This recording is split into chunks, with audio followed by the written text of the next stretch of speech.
CST पर आपका स्वागत है। फ्रेंड्स, आज के सेशन में हम डिस्कस करने जा रहे हैं CTET का जुलाई 2019 का पेपर 1, जिसमें हम डिस्कस करेंगे ओनली मैथ्स पोर्शन, यानी कि जो मैथ्स के क्वेश्चन है 31 to 60 वो आज के सेशन में हम डिस्कस करेंगे। तो चलिए दोस्तों स्टार्ट करते हैं आज का सेशन। Question number 31।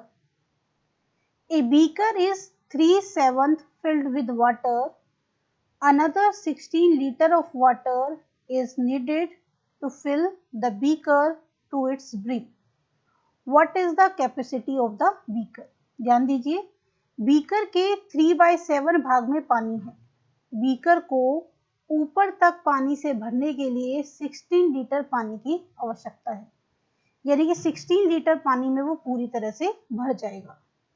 अब देखिए 3/7 वो फिल्ड है, इसका मतलब खाली कितना है, एम्प्टी कितना है, 1 माइनस 3/7, यानी कि कितना एम्प्टी है, 4/7।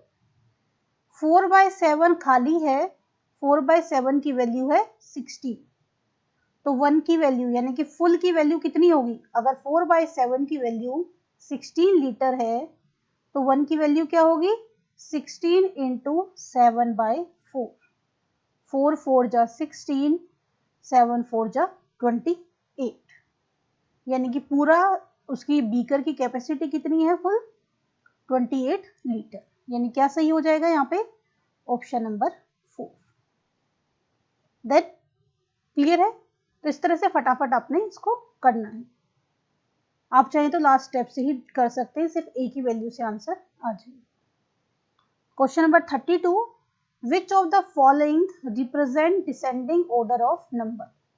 इनमें से नंबर का डिसेंडिंग ऑर्डर कौन रिप्रेजेंट कर रहा है? डिसेंडिंग मीन्स पहले सबसे बड़ा, उसके बाद उससे छोटा और लास्ट में सबसे छोटा। चेक करते हैं। 3.05, 3.005। अब देखिए यहाँ पे 3 है, 0 है, 0 है, 5 है, देन इसमें 0 है। तो ऑब्वियसली हमें डिसेंडिंग ऑर्डर में करना है, यानी कि पहले सबसे बड़ा लिखना है। तो यहाँ पे तो बड़ा है ही, आगे नेक्स्ट से कंपेयर कर रहे हो और आगे नेक्स्ट से आप कंपेयर कर रहे हो। डिसेंडिंग में सबसे बड़ा आना चाहिए और सबसे बड़ा 30 पॉइंट समथिंग होगा, क्योंकि बाकी में इसमें 3 है, इसमें 3 पॉइंट है, इसमें 3 है, इसमें 3 है, यहाँ पे 30 मिड में है, तो ये तो आंसर होगा ही। नेक्स्ट में देखिए 30.5, ठीक है, 3.5, ओके, 3.05, तो यहाँ पे आप देखते जाते हो 550, यानी कि 5 बड़ा है। देन नेक्स्ट में देख रहे हो 0, उसके बाद 5, 0, उसके बाद 5, इसके बाद कुछ नहीं है तो 0 एज्यूम करते हो। यहाँ 5 है, यहाँ 0 है, ऑब्वियसली यही बड़ा है, सीक्वेंस करेक्ट है। देन यहाँ पे 0, यहाँ पे 5, तो 0 5 0 इसको एज्यूम कर रहे हो आप। यहाँ 5 है, यहाँ 0 है, ऑब्वियसली यही छोटा है। देन ये 3 पॉइंट समथिंग है, ये 0 पॉइंट समथिंग है, सीक्वेंस इज करेक्ट। इसका आंसर क्या आ गया, option number 2। Then question number 33। A shopkeeper makes 5.3 kg of almonds, 25 gram of raisins, 2.5 kg of cashews and packed the mixture equally into 2 dozen packet. 2 दर्जन में उसको क्या कर दिया है, पैक कर दिया है। What is the weight to each packet? Each packet का वेट क्या होगा? आप देख रहे हो ये दोनों केजी में है और ये किस में है, ग्राम में। इसको ग्राम में कन्वर्ट कर देंगे। 1 केजी में कितने ग्राम होते हैं, 1000 ग्राम, यानी कि ये क्या हो जाएगा, 2.1 केजी, 5.3 केजी, 2.2 केजी। ऐड कर दीजिए, 3 + 2 5 और 1 6, 5 + 2 7, 7 + 2 9, 9.6 केजी। अब 2 डोजन में इसको कन्वर्ट करना है और ऑप्शन सारे किसमें है, ग्राम में। तो इसको ये केजी है, ग्राम में यूज करोगे आप तो क्या बन जाएगा, ये 9600 ग्राम। 2 डोजन की बात हो रही है और पैकेट की बात हो रही है। 1 डोजन में कितने होते हैं, 12, तो 2 डोजन में कितने होंगे 24। 9600 ग्राम है और 24 पैकेट्स हैं, तो एक पैकेट में कितना होगा, इसको कट कर दीजिए। कट कर दोगे आप, 6 से कट हो रहा है, 6 4 जा 24, 6 1 जा 6, 6 6 जा 36, काटोगे क्या रहा है 400, यानी क्या आ जाएगा option number 2 right. Option number 2 is the right answer.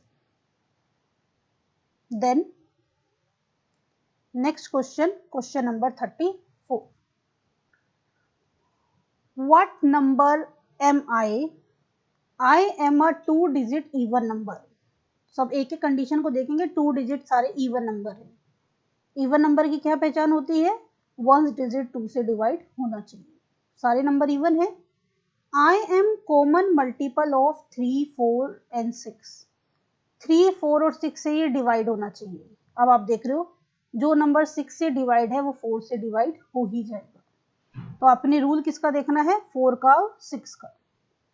सी आप देख रहे हो 4 से ही हो रहा है, 6 से भी हो रहा है, देन अगेन ये 4 से भी हो रहा है, 6 से भी हो रहा है, ये 4 से भी हो रहा है, 6 से भी हो रहा है, तो सब पे अप्लाई हो रहा है। तो फंडा किसका, 3 का ही देख लेते हैं।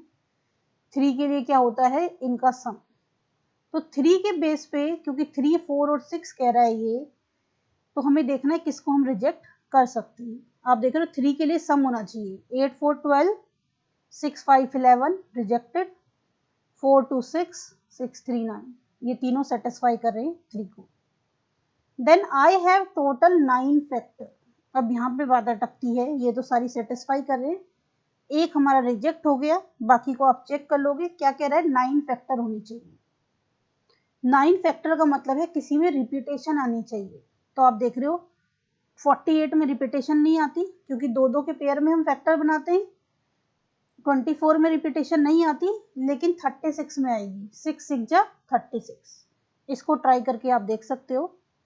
1 देन 2 के टेबल में आएगा, 2 1 जा 2, 2 8 जा 16, 3 से 3 1 जा 3, 3 2 जा 6, 4 से 4 9 जा 36, 5 में नहीं आता ये, 6 6 जा 36। देखिए काउंट करिए, 1 2 3 4 5 6 7 8 9। एक नंबर को एक ही बार लिखेंगे, दो बार 6 नहीं लिखेंगे।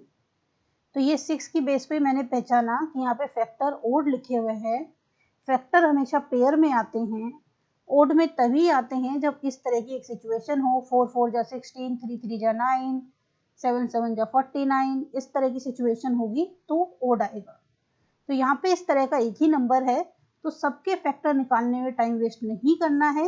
अगर ऐसे नंबर 2 होते तो दोनों के फैक्टर निकाल के काउंट करते। तो ऐसा एक ही नंबर है, यही क्या हो जाएगा right answer.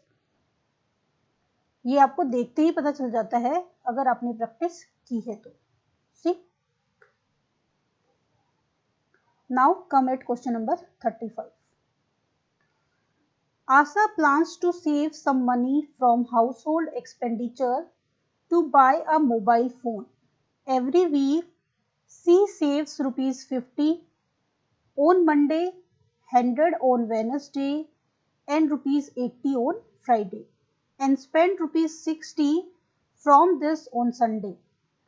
How many weeks would she take to save enough to buy a mobile phone of rupees 5,950? This is her saving and this is the expenditure, and this is whole data related to 1 week. ये सारा data एक week से related है, तो आप देखिए कि एक वीक में कितना सेव कर रही है, and accordingly you will find the number of weeks in which she is able to save 5,950. आप देख रहे हो ये सेविंग है 50 प्लस 100 प्लस 80, और ये क्या है आपका स्पेंडिंग। तो टोटल में से 60 लेस कर दीजिए, 80 में से 60 लेस किया 20, 100 और प्लस 50। अगर आप देखोगे तो एक वीक में वो 170 रुपीज सेव कर रही है, और टोटल उसको सेविंग कितनी चाहिए 5950। एक वीक में सेव कर रही है 170 और चाहिए उसको इतनी मनी, इससे डिवाइड कर दीजिए, you will get the number of weeks. 0 से 0 कैंसिल और फिर इसको 17 से क्या कर देंगे, डिवाइड। 17 से इसको डिवाइड करोगे, ये आ जाएगा आपका 35, यानी कि क्या करेक्ट हो जाएगा, option number 2। This is your right answer of this question. Then after that come at next question. See, ये क्वेश्चन को ध्यान से देखना, कभी कभी ये 1 ईयर 2 ईयर के गैप के बाद सीटेट में ये बहुत बार ये क्वेश्चन आया हुआ है।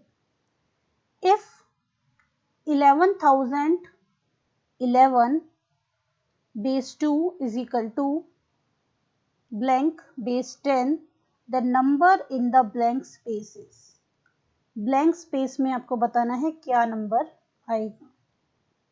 इसको निकालने का एक क्राइटेरिया होता है।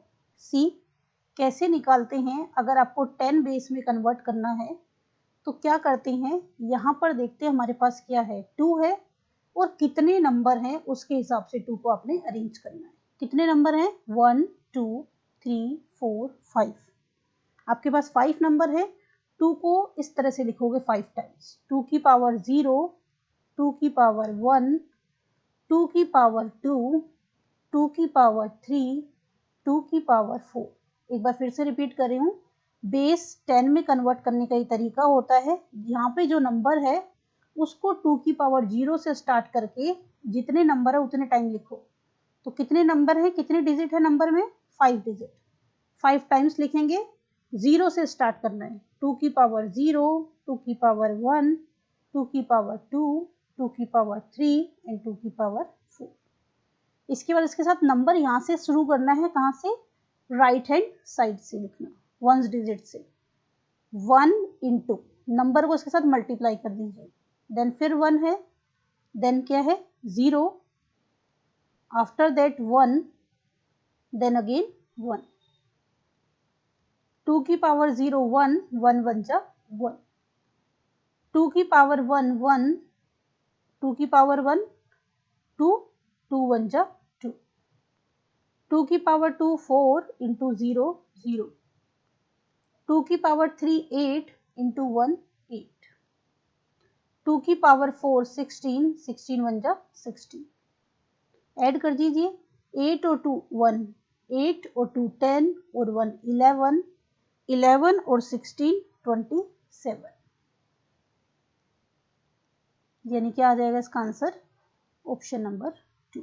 क्या मैंने बताया, जो यहाँ पे नंबर होता है उसको आप लिखेंगे 2 की पावर 0 से स्टार्ट करके जितनी नंबर में डिजिट है, इसमें ब्रैकेट के अंदर जो नंबर है, 2 की पावर 0 1 2 3 4 5 डिजिट है तो 5 टाइम्स लिखा। और राइट हैंड से नंबर लिखना शुरू करोगे, इसके साथ राइट हैंड वाले नंबर को क्या कर दोगे, मल्टीप्लाई। क्लियर, इस तरह से इनको सोल्व करके जो आंसर आएगा वो ही यहाँ पे आपका आंसर होगा। Question number 37, the sides of a square is 10 centimetre, how many times will the new perimeter become if the side of a square is double? अगर स्क्वायर की साइड को डबल कर देंगे तो पैरामीटर कितना हो जाएगा।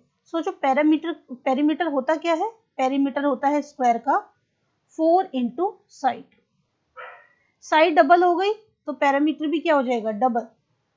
यहाँ पे 4s है, साइड सपोज 2s हो गई तो 4 इंटू 2s, यानी कि 4 2 जा 8।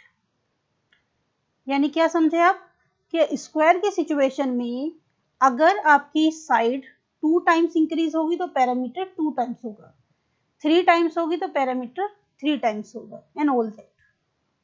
ठीक है, तो डायरेक्टली आप बिना सोल्व करे भी इसको सोल्व कर सकते हैं if you have aware about the property of parameter of square.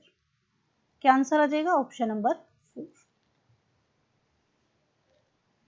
Then next question number 38, which of the following letter have both horizontal and vertical line of symmetry? भाई horizontal भी होनी चाहिए, this is your vertical and this is your horizontal, ये vertical है horizontal है। तो इनमें से कौन सा नंबर है जिसमें आपकी लाइन ऑफ सिमेट्री वर्टिकल और हॉरिजेंटल दोनों हो। सिमेट्री क्या होता है कि लाइन ड्रॉ करने के बाद लाइन के दोनों तरफ का एरिया क्या रहना चाहिए, सेम। अब इसमें देखिए वर्टिकल तो बनती है लेकिन हॉरिजेंटल में अलग पार्ट है, ऊपर का हिस्सा अलग है नीचे का अलग। इसमें वर्टिकल हॉरिजेंटल दोनों ड्रॉ करिए, वर्टिकल सेम दिख रहा है, हॉरिजेंटल में सेम दिख रहा है, ये सेटिस्फाई कर रहा है। देन इसमें बात करें वर्टिकल अलग दिख रहा है, इसमें बात करें वर्टिकल सेम दिख रहा है लेकिन हॉरिजेंटल में अलग दिख रहा है।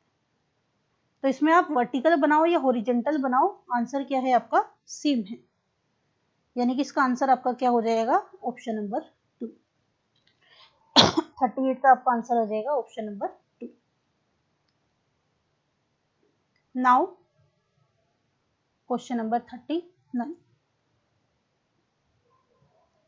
सी 72 into 28 is equal to 36 into 4, और फिर आपको ब्लैंक गिवन है, the number in the blank is multiple of 7। अब नंबर पहले डिसाइड करो तब उसकी प्रॉपर्टी डिसाइड करेंगे, पहले देखिए क्या नंबर आएगा यहाँ पे, इसको काट लीजिए, कट करके देखिए कि क्या नंबर आपका आ रहा है।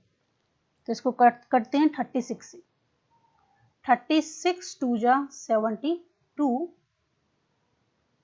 सी 2 2 जा 4, या इसको इससे कर सकते हो 4 7 जा 28, 2 इंटू 7 यानी कि क्या नंबर आ रहा है यहाँ पे 40। अब देखिए क्या क्या इसकी प्रॉपर्टी है, मल्टीपल ऑफ 7 यस है, प्राइम नंबर वो नंबर होते हैं, अभाज्य संख्याएं वो संख्याएं होती हैं जो सिर्फ अपने आप से और 1 से डिवाइड होती हैं।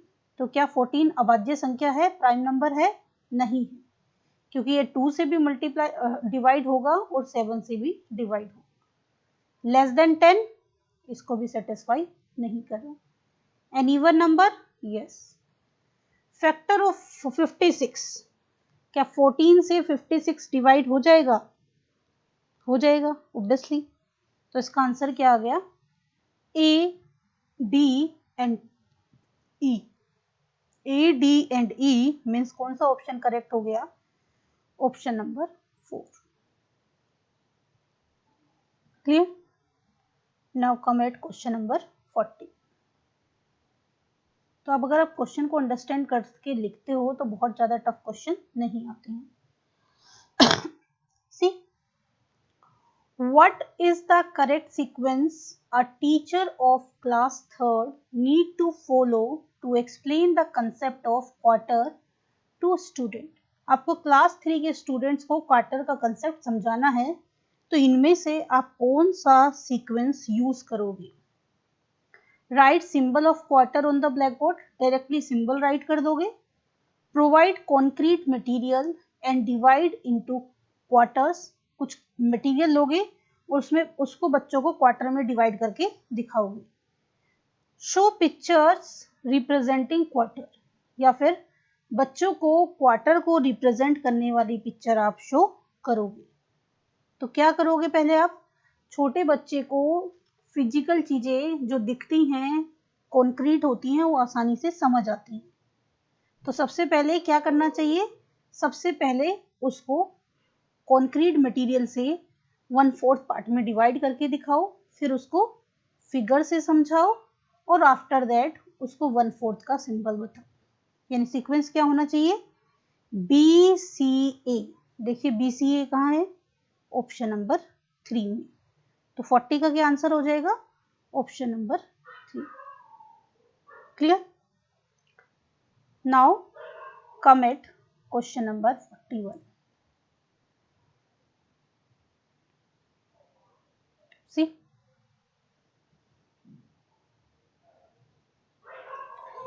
a class 3rd student perform multiplication of 16 into 25 as follows। आपने उसे मल्टीप्लाई करने के लिए दिया 16 into 25, उसने कैसे मल्टीप्लाई किया, 8 into 2 into 5 into 5, इस तरह से उसने मल्टीप्लाई करके लिखा फिर इसको ग्रुपिंग कर दिया, 8 5 जा 40, 2 5 जा 10, ताकि वो इजीली क्या कर सके, डिवाइड कर सके। तो इस प्रॉपर्टी को क्या कहेंगे, डिस्ट्रीब्यूटेड प्रॉपर्टी कहेंगे, एसोसिएटिव लॉ कहेंगे, रिपीटेड एडिशन कहेंगे, या इनवर्स मल्टीप्लिकेशन लॉ कहेंगे। सी डिस्ट्रीब्यूटेड प्रॉपर्टी तो इस तरह से होती है, अगर इसे ऐसे लिखा जाता 16 और 25 को लिखा जाता 20 + 5 इजी कैलकुलेशन करने के लिए, तो ये डिस्ट्रीब्यूटेड प्रॉपर्टी होती। रिपीटेड एडिशन में आपको पता कैसे लिखते हैं, 4 + 4 + 4, इस तरह से अगर लिखा जाए किसी चीज को, मतलब सपोज आपने लिखना है किसी नंबर को, तो उसको प्लस की फॉर्म में लिखोगे तब वो होगा, ऐसा तो उसने कुछ किया नहीं, तो फिर ये भी नहीं होगा, यानी कि डिस्ट्रीब्यूटिव भी नहीं है, रिपीटेड एडिशन भी नहीं है। मल्टीप्लिकेटिव इनवर्स क्या होता है, पॉजिटिव को नेगेटिव बनाना। सपोज अगर 4 है, सॉरी एडिटिव इनवर्स होता है वो प्लस को नेगेटिव बनाना। मल्टीप्लिकेटिव इनवर्स में क्या करते हैं, रिवर्स, यानी कि अगर 4 है तो ये बन जाएगा 1/4। अगर आपका 2/3 है तो मल्टीप्लिकेटिव इनवर्स में क्या बन जाएगा, ये 3/2। तो ये भी आंसर नहीं है, यानी क्या है ये, associative law, option number 2।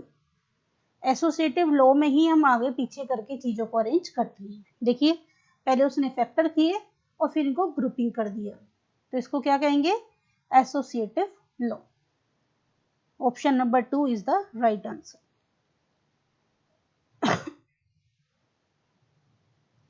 Question number 42, how will you cater to the need of visually challenged students of your classroom in an inclusive school? inclusive school वो स्कूल होते हैं जिसमें हर टाइप के बच्चे पढ़ते हैं, चाहे वो किसी भी टाइप के हों, कोई भी उनको प्रॉब्लम हो, सारे बच्चे एक साथ बैठ के पढ़ते हैं। तो आप इंक्लूसिव एजुकेशन की सिचुएशन में क्या करोगे, make them sit with high achiever. आप जो विजुअली चैलेंज बच्चे हैं उनको हाई अचीवर के साथ बैठा देंगे। Use alternative teaching learning methods and resources, अलग अलग तरह के टीचिंग लर्निंग मेथड यूज करेंगे ताकि आपकी क्लास में जितने भी टाइप के बच्चे हैं सबको समझ आए। Send them to special educator, जो विजुअली चैलेंज बच्चे हैं उनको स्पेशल एजुकेटर के पास भेज दोगे। Provide them extra time for practice, उनको प्रैक्टिस के लिए एक्स्ट्रा टाइम दो। देखिए अगर उनको स्पेशल एजुकेटर के पास ही भेजना था तो इंक्लूसिव एजुकेशन का कंसेप्ट ही अराइज नहीं होता। तो अगर आप इंक्लूसिव स्कूल में पढ़ा रहे हो तो आपको क्या करना चाहिए, use alternative teaching learning method and resources, यानी कि सारे तरीके यूज करो, मिक्स तरीके यूज करो जिससे हर टाइप का बच्चा समझ सके, यानी कि क्या आंसर हो जाएगा, option number 2। Now come at next question, question number 43। Which of the following is not a mathematical process? इसमें से मैथमेटिकल प्रोसेस कौन सी नहीं है, मैथ्स में क्या चीज नहीं करते हैं, ट्रांसपोजिशन, विजुअलाइजेशन, मेमोराइजेशन, एस्टिमेशन। कभी भी अगर रोट लर्निंग या मेमोराइजेशन की बात आती है तो वो कंसेप्ट मैथ्स में तो बिल्कुल भी 0% एप्लीकेबिलिटी है मेमोराइजेशन की, यानी कि आंसर क्या आ जाएगा, ऑप्शन नंबर 3। मैथ्स में कभी भी मेमोराइजेशन नहीं होता। Now come at question number 44। Which of the following is not related to early number concept? अगर आप बच्चों को स्टार्टिंग में नंबर कंसेप्ट समझा रहे हो तो इनमें से कौन सी चीज को आप कंसिडर नहीं करोगे इनिशियल स्टेज पर, classification, class inclusion, conservation, measurement. कभी भी इनिशियल स्टेज पे मेजरमेंट यूज नहीं करते, पहले बच्चे को कंसेप्ट को सिखाना है, अभी बच्चा छोटा है तो उसके लिए ऐसी चीजें अप्लाई करो जो उसको आसानी से समझ। तो मेजरमेंट डायरेक्टली आप इनिशियल स्टेज पे अप्लाई नहीं कर सकते। Question number 45। Which of the following statement is true regarding numerals and number? See, numerals and number, number क्या होते हैं, एक आइडिया होता है, और न्यूमरल क्या होते हैं, उस आइडिया को रिप्रेजेंट करने का तरीका। सपोज ये नंबर है 4, आपने 4 लिखा या आपने FOUR 4 लिखा, FOUR लिखा आपने, या आपने इस तरह से 4 लिख दिया। किसी भी टाइप से अगर आप 4 लिख रहे हो तो वो क्या है, न्यूमरल। और ये जो आइडिया है इसको क्या कहते हैं, नंबर। दोनों में डिफरेंस समझ आया। Now come at the option. A numeral is a symbol used to represent number, correct. Same number can be represent by different numerals, obviously एक ही नंबर है, आप देख रहे हो अलग अलग तरीके से रिप्रेजेंट कर रहे हैं, तो दोनों स्टेटमेंट क्या हो गई, correct. Both A and B are correct, option number 4. Now come at question 46.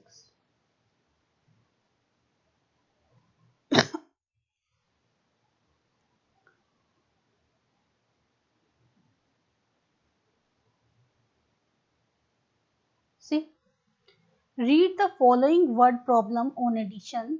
There are 15 oranges in one basket and 70 oranges in another basket. How many oranges are there together? एक situation ये given है, then दूसरी situation given है, the price of a mobile phone which is 4 rupees 9,950 is increased by rupees 375 after budget. What is the new price? दो situation given है, फिर पूछा है विच of the following statement is correct. तो आपसे पूछा है इनमें से कौन सी स्टेटमेंट क्या है, करेक्ट है। सी स्टेटमेंट देखते हैं। पहली statement, A represent augmentation structure of addition whereas B represent aggregation structure of addition। अभी देखिए आपने दो अलग अलग सिचुएशन दी थी फर्स्ट ऑप्शन में, आपको गिवन था फर्स्ट ऑप्शन में दो अलग अलग सिचुएशन, यानी कि एग्रीगेशन पहला तो फिक्स है कि एग्रीगेशन ही है, तो इसमें फर्स्ट में एग्रीगेशन नहीं है, दूसरा सोचेंगे बाद में, हमें पहला पता है कि पहला तो फॉर श्योर एग्रीगेशन ही है, ये cancer. Represent aggregation structure, represent augmentation, पहला तो एग्रीगेशन ही, अब इन दोनों में चूज कर लीजिए। A represent aggregation structure of addition whereas B represent augmentation structure of addition. Both represent aggregation structure of addition. देखिए दूसरे में आपको एक ही प्रोडक्ट की बात बताई गई है, उसका प्राइस चेंज हो गया है, तो वो ऑगमेंटेशन स्ट्रक्चर है। तो फर्स्ट है एग्रीगेशन, दूसरा क्या है, ऑगमेंटेशन। तो ऑगमेंटेशन सेकेंड, एग्रीगेशन फर्स्ट, यानी कि option number 2 is the right answer. Now come at next question, question number 47। A teacher gives the following task to the student of class 4th. Arrange 25 tiles in all possible rectangular area. एक rectangular area में 25 tiles को arrange करवाया है। विच of the following mathematical concept can be address through this task. इस task से कौन सा mathematical concept address होता है। वॉल्यूम, वॉल्यूम तो हो ही नहीं सकता, वॉल्यूम की बात ही नहीं की गई। एक एरिया लिया है रेक्टेंगुलर, उसमें टाइल सेट कराई है, उसमें टाइल सेट कराई है 25, तो यहाँ पे वॉल्यूम की बात तो है ही नहीं, यानी कि जिसमें वॉल्यूम है वो तो आंसर होगा ही नहीं।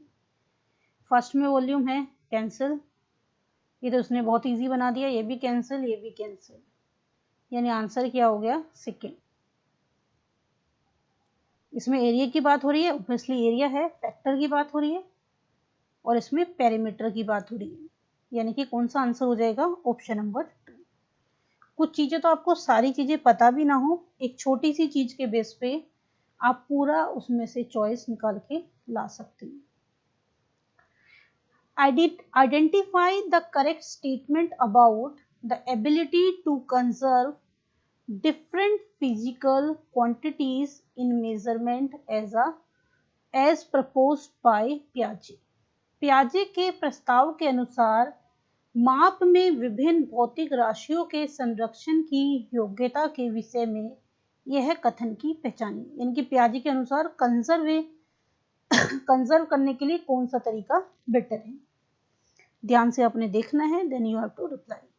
Conservation of weight is grasped before conservation of volume. Volume से पहले वेट को आपको समझना होगा, कंजर्व करना होगा। वॉल्यूम को पहले कंजर्व करना होगा, मास को बाद में। वेट को पहले कंजर्व करना होगा, नंबर को बाद में। आपको लेंथ को पहले कंजर्व करना होगा, नंबर को बाद में। तो नंबर तो सबसे पहले सिखाए जाते हैं, तभी कुछ वेट, वॉल्यूम, एरिया जब समझ आएगा। तो जिनमें बाद में नंबर है वो तो वैसे ही रिजेक्ट हो जाते हैं। अब बात आ गई फर्स्ट और सेकंड के बीच में। तो अब बात कर रहा है वॉल्यूम को मास से पहले। वॉल्यूम कभी भी मास से पहले समझ नहीं आती, यानी क्या आंसर हो जाएगा फर्स्ट। बाकी अगर आपने पियाजे की थ्योरी पढ़ी है तो उसके बेस पे आप आसानी से इसका आंसर कर सकते हैं।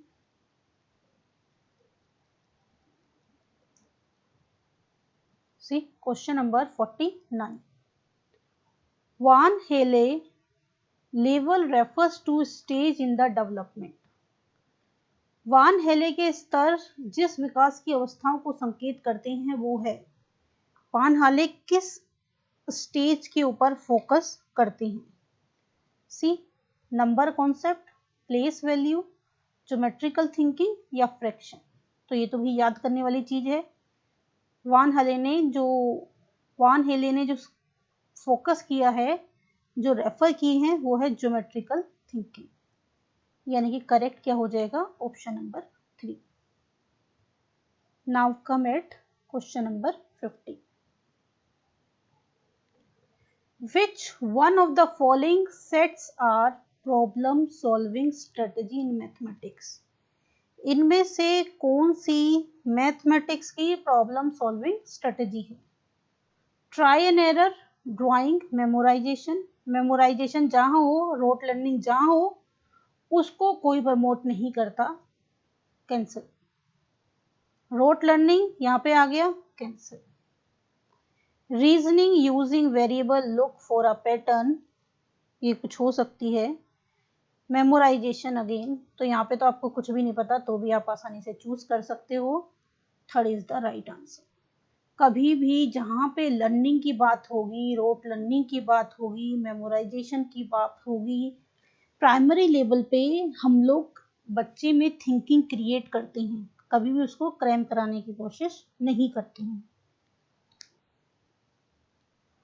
Now come at question number 51. Which of the following teaching learning resources is best suited to explain the concept of multiplication of two decimal number, say 0.3 into 0.2 is equal to 0.06? अब बच्चे को सिखा रहे हो 0.3 into 0.2 is equal to 0.06, तो कौन सा तरीका अप्लाई करोगे? अब ये यहाँ पे पेपर 1 की बात हो रही है, तो आपको तरीका किसके बेस पे सोचना है? फर्स्ट टू फिफ्थ के स्टूडेंट के बेस पर। ये चीज आप पेपर अटेम्प्ट करते समय हमेशा ध्यान रखिए। Dienes block, Taylor's abacus, number chart, graph paper, किस तरीके से आप छोटे बच्चों को ये सारी चीजें सिखा के आओगे? तो यहाँ पे दो चीजें हैं, या तो हो सकता है ऑप्शन नंबर सेकंड या हो सकता है फोर्थ। फर्स्ट और थर्ड तो हो ही नहीं सकते। अब आपको देखना है छोटे बच्चे के लिए सबसे बेस्ट तरीका, सबसे आसानी से किससे समझ आएगा? सबसे आसानी से किससे समझ आएगा? ग्राफ पेपर से, क्योंकि वो वहां पे उसको दिखाई देगा पर्टिकुलर चीज कि क्यों ऐसा हो रहा है, तो आसानी से कंसेप्ट को समझ पाएगा। यानी कि ऑप्शन नंबर 4 क्या हो गया आंसर। Question number 52. As per the recommendation of NCF 2005, primary school mathematics curriculum should, primary school का करिकुलम कैसा होना चाहिए? Related to children's everyday experience, बच्चों के रोज के एक्सपीरियंस के ऊपर बेस्ड होना चाहिए। Focus on procedural learning, procedure से उनको प्रोसीजरल नॉलेज, उनको प्रोसीजरल तरीके से नॉलेज प्रोवाइड करने वाला होना चाहिए। प्रोवाइड रिगर इन मैथमेटिक कंसेप्ट, कठोरता से सिखाने वाली होना चाहिए। Prepare children for advance mathematics, ऐसा होना चाहिए जो बच्चों को एडवांस मैथमेटिक्स सिखाए। देखिए छोटे बच्चे हैं, अगर हम चीज़ों को उनके एवरीडे लाइफ से रिलेट करेंगे, they can easily understand all those things. तो इसका आंसर क्या हो जाएगा? Option number 1। Now come at question number 53। Which of the following is not a characteristics of effective mathematics pedagogy? ध्यान दीजिए कि लिखा है नोट, इनमें से कौन इफेक्टिव तरीका या इफेक्टिव पेडागोजी नहीं है? Using various teaching learning strategies for a single concept, good, अच्छे अच्छे तरीके, अलग अलग लीडिंग टर्निंग, जितनी टेक्निक्स यूज करोगे, लर्निंग टीचिंग स्ट्रेटेजी यूज करोगे, बच्चों को उतना समझ आएगा। Following strict time rule when introducing a new concept, नए कंसेप्ट को एक टाइम फ्रेम में समझाने की कोशिश करनी है। Focusing pattern of students error, बच्चों की जो एरर होते हैं उसके ऊपर फोकस करना है और उनको इम्प्रूव कराने की कोशिश करनी है। Making connections with everyday experience, बच्चों के एवरीडे एक्सपीरियंस से कनेक्ट करना है, ये भी राइट है, यानी कि टाइम फ्रेम हम सेट नहीं करेंगे, बाकी सारे ओके ओके हैं। Question number 54। Which of the following is not, ध्यान दीजिए not, an effective strategy to assess primary level student learning in mathematics, primary class के बच्चों के साथ डील करते हुए कौन सा तरीका आप यूज नहीं करोगे, कौन सी स्ट्रेटेजी नहीं होगी? Designing task to differentiate between rote memorization and concept understanding, task को इस तरह से अरेंज करो कि आप डिफरेंस कर पाओ कि किसने रट्टा मारा है और किसने कंसेप्ट को समझा है। सही बात है, करना चाहिए ऐसा। Analysing children error to understand their reasoning, बच्चों के एरर को समझने की कोशिश करो ताकि उनकी रीजनिंग का पता चले। Designing task which illicit more than one level of response, ऐसे टास्क दो जिसमें बच्चों को अपना व्यू रखने का मौका मिले, यानी कि एक से ज्यादा रिस्पॉन्सेज वो पुट कर सकें। करेक्ट है, छोटे बच्चों के साथ इस तरह की चीजें करनी चाहिए। Using primary group administered task, group बना के उनको टास्क दो, छोटे लेवल पे ऐसी चीजें देने का कोई फायदा नहीं है। तो आंसर क्या हो जाएगा 54 का? Option number 4। Now come at question number 55। How many quarter are there in 18 3/4? अगर आपको इस तरह का क्वेश्चन आए, सीधा सा फंडा है, जो भी वैल्यू है इंटू 4 कर दीजिए। 18 4 जा 72 प्लस 3 75, 75/4 है, कुछ भी नंबर है, जो भी नंबर है वो लिखिए, और क्वार्टर में आपसे पूछा है तो इंटू 4 कर दीजिए। 4 से 4 कैंसिल, यानी कि आंसर क्या हो गया? Option number 2। Question number 56।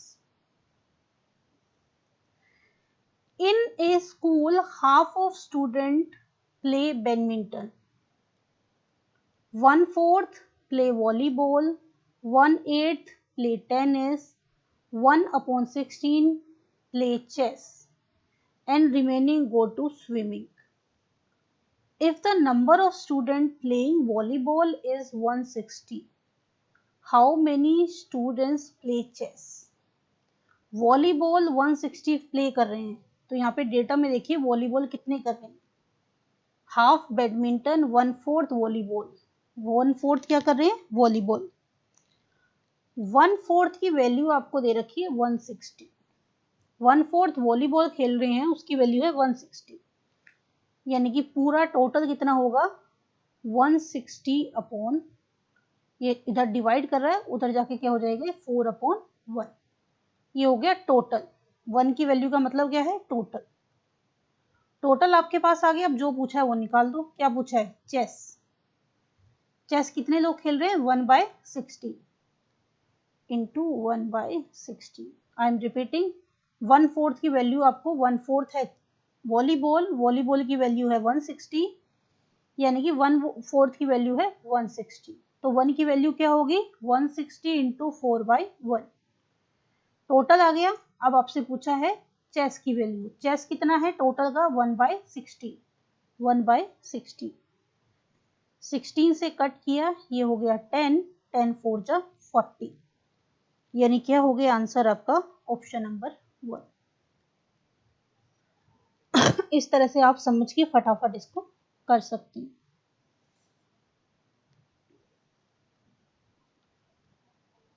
सी क्वेश्चन नंबर 57। इस तरह का क्वेश्चन भी हमेशा चेंज करके अलग अलग सिनेरियो में हर एग्जाम में आता है। मैंने थोड़ा सा जूम कम कर दिया ताकि आपको सारा क्वेश्चन एक साथ दिख जाए। Deepa goes to a post office to post mail, letter and parcels. The postal rates depicted are as follows. Letter weight 20 ग्राम और लेस के लिए 5 रुपीज और 20 ग्राम से जितना एडिशनल है ईच 20 ग्राम के लिए 2 रुपीज। पार्सल के लिए 50 ग्राम और लेस के लिए ₹5 और उस 50 ग्राम से ज़्यादा है तो ईच एडिशनल 50 ग्राम के लिए ₹3।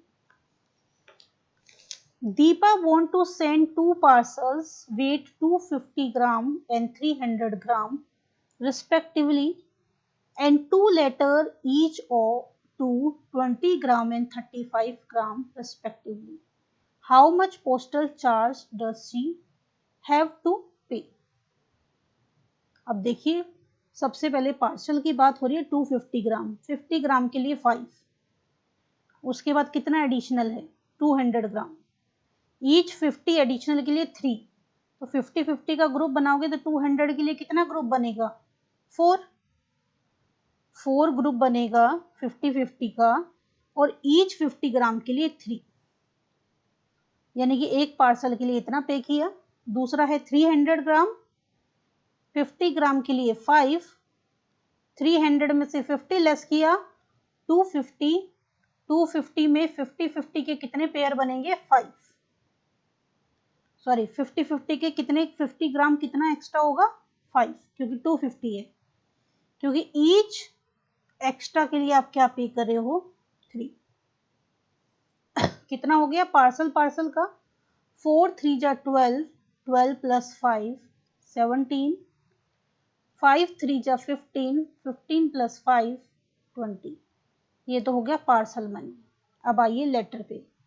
लेटर में 20 ग्राम के लिए 5 और पहला 20 ग्राम का ही है तो सिर्फ पे किया 5। देन 35 है, 40 से कम है, 20 के लिए 5 और एक्स्ट्रा के लिए 2, यानी कितना पे किया? 7। टोटल कर दीजिए कितना हो गया और वही क्या हो जाएगा आपका आंसर। तो 57 का आप आंसर निकाल दीजिए, क्या आपका आ रहा है। सी 7 प्लस 12, 7 प्लस 5 12, 12 प्लस 7 19, 2 3 और 1 4। ओरली आप ऐड कर सकते हो। 41 आपका आंसर आ गया, यानी कि option 4 is the right answer. Question number 58। Digit 2 3 4 6 7 8 are arranged in the following blanks. इस तरह से इनको अरेंज करो। The largest possible number after addition, यानी कि इन नंबरों को ऐसा ऐड करना है कि इनको ऐड करके लार्जेस्ट नंबर आए जो भी इनसे पॉसिबल है। तो इस तरह की अगर सिचुएशन है तो कैसे लिखते हैं? इस तरह से इसको राइट करते हैं 8 7 6, यानी कि पहले सबसे बड़ा फिर उससे छोटा फिर दूसरा फिर तीसरा, इस तरह से लिखते जाओ। सारे नंबर एक नंबर में ऐड ऑन मत करो। 8 हो गया, 7 हो गया, 6 हो गया, then 4, then 3 and after that 2। इस तरह से आपको बेटर रिस्पॉन्स मिलेगा इन दिस केस। ऐड कर दीजिए कितना आ रहा है? 3 + 2 5, 0, 8, 7, 15 और 160। 58 का आ गया option number 2। Clear? Now come at question number 59। See, read the following railway timing of New Delhi to Chennai Rajdhani Express and answer the questions। New Delhi से डिपार्चर हुआ, उसके बाद भोपाल पहुंची, देन भोपाल से डिपार्चर, नागपुर पहुंची, नागपुर से departure and so on. Which of the following statement is true? अब the duration of journey from Bhopal to Vijayawada, Bhopal से स्टार्ट हुई थी 0005 और विजयवाड़ा पहुंची 250। कितना ड्यूरेशन हुआ? 215 माइनस 5, ये आ गया आपका 13 और 1410 और ये कह रहा है 13 आवर्स 10 मिनट और ये आ रहा है 14 hours 10 minute. Wrong. The duration of journey from Nagpur to Chennai is 15 kilometre 10 minute. Nagpur से स्टार्ट हुई और चेन्नई ये पहुंची। इसमें डिफरेंस देखिए, 5 में से 5 गया 0, 4 में से 2 गया 2, यानी कि मिनट में कैंसिल हो गया, 20 मिनट आ रहा है और ये कह रहा है 10 मिनट। तो यहीं से क्या हो गया? गलत। The duration of journey from New Delhi to Nagpur is 11 hours 30 minute. New Delhi to Nagpur, अब देखिए यहाँ पे टाइमिंग 24 आवर चेंज भी हुई है। 5 आवर बीच में 24 आया होगा, वहां से चेंज कर लीजिए। 24.00 15.55 टाइम की बात हो रही है, तो यहाँ से बन जाके इधर 60 बनता है। 60 में से 55 गया 5 और यहाँ से लेस करोगे 13, 8.05 तो 24 तक हो गया और उसके बाद क्या है 535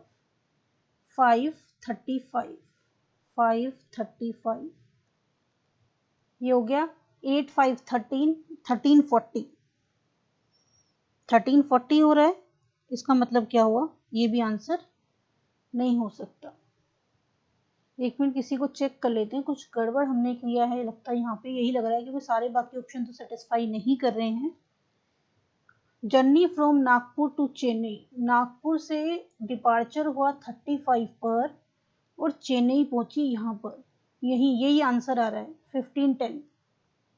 सेकंड आंसर ये है कि गलती से मुझे लग रहा है हमने अराइवल देख लिया, डिपार्चर देखना है।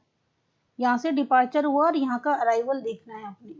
5:35 यहाँ से चली थी और चेन्नई पहुंची 2:45, तो 5:35 2:45 लेस करोगे तो 20 में से 5 गया 15 और 45 में से 35 गया 10। ओरल ही पता चल रहा है ऑप्शन नंबर 2 राइट आंसर है। यानी कि जिसके बीच में आपको कंपैरिजन करना है, एक का डिपार्चर लेना और दूसरे का क्या लेना है? अराइवल। तो पहला जहां से पहला वाला स्टेशन है उसका डिपार्चर लोगे और जो बाद वाला स्टेशन है उसका क्या लेना है? Arrival. Now question number 16। A whole number is added to 50 and the same number is subtracted from 50. The sum of the result.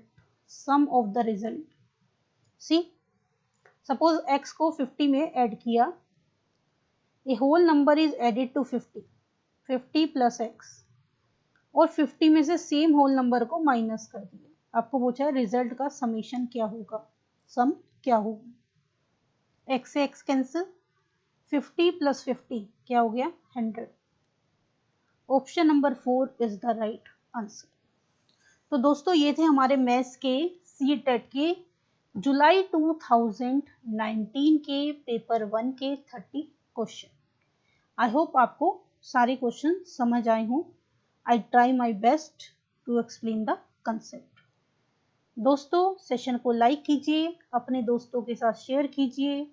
अभी तक आपने हमारा चैनल सब्सक्राइब ना किया हो तो हमारे चैनल को सब्सक्राइब कीजिए और नोटिफिकेशन के लिए बेल आइकन को प्रेस कीजिए। चलिए दोस्तों मिलते हैं नेक्स्ट सेशन में, तब तक के लिए बाय बाय, टेक केयर।